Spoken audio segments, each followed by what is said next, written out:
Il s'est ouvert hier à Dakar, la capitale sénégalaise. Le 15e sommet de la francophonie referme ses portes ce dimanche avec l'élection du successeur d'Abdou Diouf à la tête de l'OIF. Il est interdit de vendre les fascicules dans les établissements scolaires, mais dans certaines écoles du district d'Abidjan, ce trafic illicite continue aux grandes dames des parents d'élèves. Darren Wilson, le policier qui a tué l'adolescent noir à Ferguson, a annoncé par son avocat qu'il démissionnait de son poste de policier. Voilà pour les titres. Bonjour et merci de nous rejoindre sur RTI2. C'est ce dimanche que le successeur du Sénégalais Abdou Diouf sera connu. 5 candidats, dont une femme, sont en lice pour diriger l'Organisation internationale de la francophonie. Et je rappelle qu'Abdou Diouf a passé 12 années à la tête de l'OIF, les temps forts du 15e sommet de la francophonie qui s'est ouvert hier à Dakar avec Gabriel Zani, envoyé spécial. Suspense et pas des moindres, le nom du successeur d'Abdou Diouf ne fait toujours pas l'unanimité. Entre tractations, recommandations et lobbying, le mystère reste entier. Tous les candidats connus sont loin du consensus. Pour l'heure, seuls les chefs d'État des pays membres de l'OIF ont l'exclusivité du sujet. Ce sont les chefs d'État qui vont en décider. Ce ne sont pas des questions qui sont à l'ordre du jour du Conseil des ministres. Ce sont des débats qui se feront à huis clos. Les chefs d'État se retrouvent entre eux, les chefs d'État et de gouvernement se retrouvent entre eux et entre eux seuls. Qui pourra donc succéder à Abdou Diouf de par son travail à la tête de l'organisation depuis 2002 et son charisme? En lice, 5 candidats, dont 4 Africains et une Nord-Américaine. Le Burundais Pierre Buyoya, le Congolais Henri Lopez, le Mauricien Jean-Claude Lestrac, l'Équato-Guinéen Augustin Ouzé-Oufumi et la Canadienne Michael Jean. Choix difficile pour les chefs d'État. Mais un autre candidat surprise serait annoncé ces dernières heures. Il s'agit du Libanais Michel Sleiman. Libéré des contraintes présidentielles, il s'est toujours fortement engagé dans la lutte contre les violences faites aux femmes, dans la résolution des conflits en Libye et le dégel des relations franco-algériennes. Michel Sleiman, reçu récemment par François Hollande, pourrait convenir au poste de secrétaire général de l'OIF. Nous souhaitons que l'œuvre du président Abdou Diouf soit poursuivie. Il laisse un grand héritage. Il a fait de la francophonie une organisation responsable, enviée et respectable en raison de son bilan. Nous sommes à ce 15e sommet pour aussi célébrer et saluer le président Abdou Diouf qui a passé 12 ans à la tête de cette organisation. Entre hommage à Abdou Diouf et consultations secrètes, l'ombre de sa personnalité plane sur l'OIF et le suspense reste entier. Mais il faut trouver l'homme ou la femme qu'il faut à ce poste, car à 79 ans, Abdou Diouf réclame son retrait. Il veut se consacrer désormais à sa famille pendant ses vieux jours. Et toujours avec Gabriel Zani depuis Dakar, je vous invite à découvrir l'ambiance qui prévaut dans les stands Made in Côte d'Ivoire à ce 15e sommet de la francophonie. Dans le village de la francophonie, les stands de la Côte d'Ivoire ne désemplissent pas. Visiteurs anonymes attirés par Gou Michel, star et acteur du film Ma Famille, et visiteurs politiques bien connus se succèdent. Maurice Bandama, ministre de la Culture, accompagné du groupe Magic System, et de Kandia Camara, ministre de l'Éducation nationale, ils font tous du lobbying pour la Côte d'Ivoire. Donc nous sommes très heureux d'être ici. Vous savez que la Confémen s'occupe de la dimension éducation-formation au sein de la francophonie. Ça concerne tous les États membres de la francophonie. Et donc nous sommes venus ici faire un peu le bilan de nos activités au niveau de la francophonie, mais surtout parler des perspectives en termes d'éducation. Et de plus en plus, nous parlons d'éducation inclusive et de qualité. La ministre de la Santé, Raymond Goudou Kofi, est aussi au rendez-vous. Elle est accompagnée des ministres de la Santé du Sénégal et du Bénin. Elle tombe sous le charme de la mode ivoirienne, sans oublier la santé. En marge du forum et du sommet donc, de la francophonie, notamment, sur le renforcement du système de santé et sur la vaccination avec nos partenaires internationaux. Donc nous avons pris sur nous de visiter quand même les stands, nous avons vu le Sénégal et je peux dire que la Côte d'Ivoire, je peux presque dire que c'est mieux. Avec 7 stands, dont 6 commerciaux et 1 institutionnel, la Côte d'Ivoire veut marquer son retour sur les grands événements sous-régionaux. Un retour dans le temps donné ce vendredi soir au Grand Théâtre de Dakar par un concert Magic System en hommage à Abdou Diouf.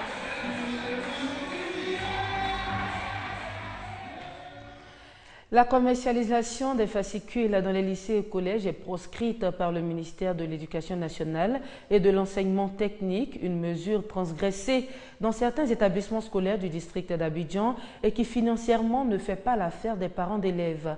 Ils appellent donc l'État ivoirien à plus d'engagement pour mettre fin à ce trafic illégal. Ami Sissoko. Au collège Pierre-Charles, dans la commune d'Abobo à Abidjan, les élèves suivent attentivement un cours de littérature. Mais bien que la qualité de l'enseignement soit bonne, certains textes utilisés dans des collèges et lycées de Côte d'Ivoire posent souvent problème. La cause, un trafic de documents scolaires communément appelés fascicules, vendus illégalement aux élèves au grand désarroi des parents. Finalement, les livres même, ce n'est même plus important. Quand tu vas acheter les livres, même on te dit que non, les livres c'est plus important, il faut acheter les fascicules. Moi je pense que les histoires de fascicules là, c'est mieux de les enlever ou bien ils n'ont qu'à formaliser. Ils mettent en même temps dans les listes de fournitures, les parents savent à quoi ils ont affaire. Ils achètent un point, un trait. Mais il est bien difficile de savoir qui est véritablement derrière ce trafic. Dire que ce sont les professeurs, c'est s'en prendre à eux, en fait c'est une nébuleuse. Ça monte dans tous les sens. Il y a des chefs d'établissement. Il y a effectivement des enseignants qui produisent ces fascicules. C'est sous le couvert du soutien scolaire que tous les partenaires de l'école, tous les enseignants s'organisent pour produire ces fascicules. La vente des fascicules est formellement interdite par le ministère de l'Éducation nationale. Sur le terrain, des chefs d'établissement se montrent fermes. Si je suis saisi de ce fait-là, j'interpelle le professeur et je lui dirai d'arrêter selon que le ministère l'Éducation nationale l'indique, et s'il refuse d'obéir, je lui adresse une demande d'explication. Contre toute évidence, professeurs et élèves refusent d'admettre qu'au problème, il y a. Vous m'apprenez que les enseignants forcent les élèves à acheter les fascicules. Bon, cela peut me paraître bizarre. Des élèves et même des professeurs nous ont confié hors caméra que le trafic des fascicules continue à belle allure. On reste avec Ami Sissoko pour parler cette fois de santé. Le personnel du district d'Abidjan sensibilise sur le sida et sur le cancer du col de l'utérus. La séance a eu lieu au centre d'écoute et d'insertion des jeunes d'Adjamé. Et pour rappel, la prévalence nationale de l'infection à VIH est de 3,7% selon des récentes données de l'ONU-SIDA. Le VIH-Sida continue de faire des victimes. La prévalence nationale de l'infection à VIH-Sida est de 3,7% selon l'ONU-SIDA. J'ai fait le dépistage de 17 personnes et j'ai eu 3 cas positifs. Je leur ai donné des conseils à l'appui. Vivre avec le sida et avoir des enfants sains, c'est possible. Le témoignage d'une séropositive l'atteste. Depuis 2002, j'ai été dépistée séropositive au VIH. Et j'ai bénéficié de beaucoup de chance parce que j'ai été vite prise en charge. Et depuis lors, jusqu'à aujourd'hui, je me porte bien. J'ai 3 enfants qui sont dépistés négatifs.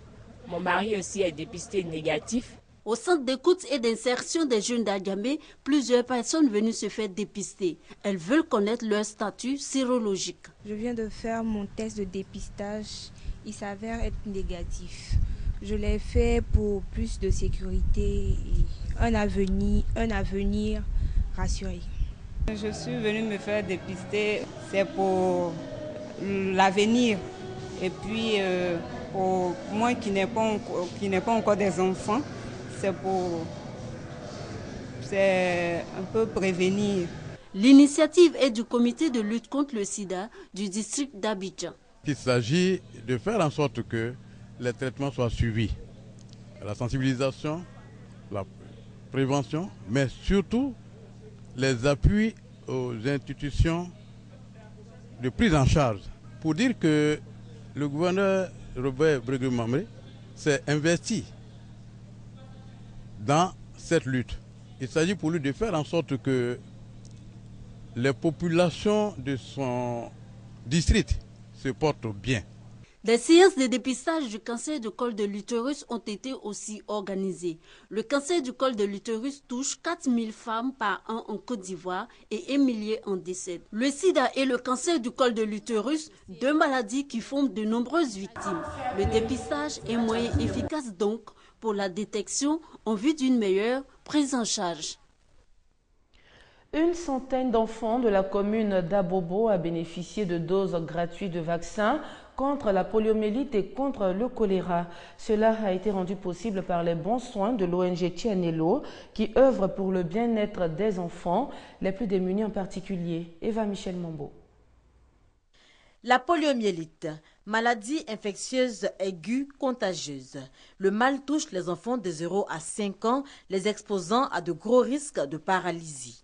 Le nombre de cas de poliomyélite a certes diminué de 99% depuis 1988 grâce à l'effort mondial pour l'éradiquer, mais la menace persiste. L'ONG Tianello, soucieuse du bien-être des tout-petits, décide alors d'accompagner l'action du gouvernement ivoirien en la matière à travers une campagne de vaccination. Première cible, les enfants de la commune d'Abobo. Nous sommes en intervention. Pendant une période de 3 mois, nous allons faire tout à Bobo Est et Ouest pour que les enfants de 0 à 11 mois soient vaccinés. Ainsi que les mamans qui sont enceintes. Je pense que c'était impératif que ces femmes-là soient à jour, ainsi que ces enfants de 0 à 11 mois. L'ONG Tianello existe depuis 2006. À son actif, plusieurs actions humanitaires. L'événement culturel de ce dimanche 30 novembre, c'est le concert du groupe Zouglou Magic System. Les 4 garçons d'Anoumombo seront en concert live cet après-midi au Palais de la Culture après 9 ans d'absence sur la scène ivoirienne. Hier, notre reporter Serge Coléa les a rencontrés en pleine répétition. Regardez.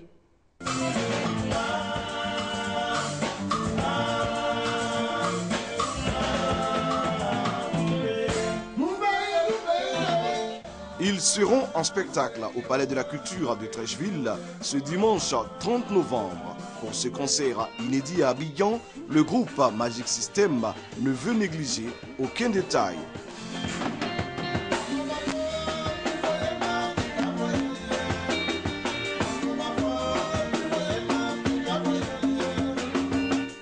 Le public ivoirien aura droit aux plus belles paroles et mélodies qui ont forgé la réputation de ce mythique groupe Zouglou ivoirien.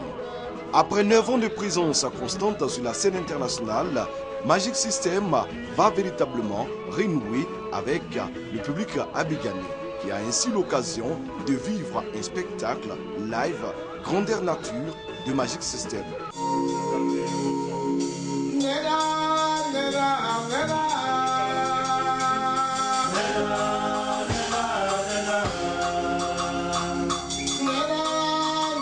Ce dimanche 30 novembre, à 16h précises, Assalfo et ses camarades promettent enflammer le Palais de la Culture de Treichville. Au Nigeria, au moins 120 personnes tuées et 270 autres blessées en début de week-end dans un attentat à la grande mosquée de Kano dans le nord. La mosquée est dirigée par l'un des plus hauts dignitaires musulmans du Nigeria qui avait appelé à s'insurger contre Boko Haram. Un attentat à la mosquée de Kano, la grande ville du nord du Nigeria, a fait 120 morts et 270 blessés vendredi. Un double attentat suicide qui a frappé les fidèles à la sortie de la prière. L'imam de la grande mosquée de Kano, l'un des plus hauts dignitaires musulmans du pays, avait il y a quelques jours appelé la population à prendre les armes contre les islamistes de Boko Haram. Il avait fustigé l'incapacité de l'armée nigériane à défendre les civils face à ces attaques. En bref et en image, à Ferguson, aux États-Unis, le policier qui a assassiné Michael Brown, l'adolescent noir de 18 ans en août dernier, a annoncé par son avocat qu'il démissionnait, une décision qui toutefois n'apaise pas la colère des Noirs de la ville. Il vient d'entamer une marche de 192 km entre Ferguson et Jefferson City, la capitale du Missouri. Et voilà qui met fin à ce 12h30. Merci de nous avoir suivis et excellent début de semaine à tous.